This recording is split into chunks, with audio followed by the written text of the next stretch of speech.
எங்கள் அண்ணி சோறு போட்டு ஊர்லேருந்து திருச்சிலேருந்து வந்து ஒன்றுமே இல்லாதப்ப வீட்டில் சோறு போட்டவங்க, அவங்க 3 வேளை சோறு போட்டவங்க.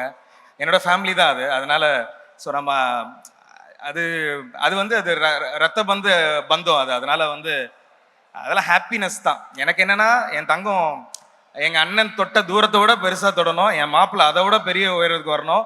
எங்கள் அக்கா நிறைய இப்போ சேனல்லாம் பார்க்குறேன், யூடியூப் சேனலில் நிறைய படங்கள் நடிக்கிறாங்க. அது மாதிரி அவங்க அவங்க பேர் வந்து இப்போ இந்திரஜா ரோபோ சங்கர்னு ஃப்ரேமில் வருதுல்ல, அதுதான் எங்களுக்கு ஹாப்பி.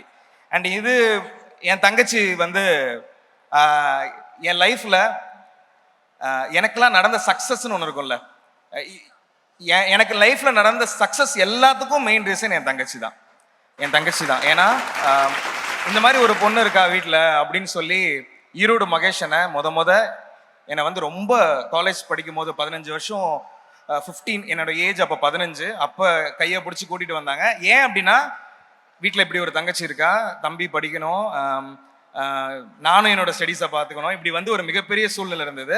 அப்போ ஒரு 500 ரூபாயில் ஆரம்பித்த என்னுடைய பயணம் இன்னைக்கு இறையொருளால் நல்ல நிகழ்ச்சிகளை போகிற இடங்களில் நல்லபடியாக வாங்குறேன். ஸோ ஐம் ஸோ செரிஸ் என் தங்கச்சி கூட, எங்கள் அம்மா கூட.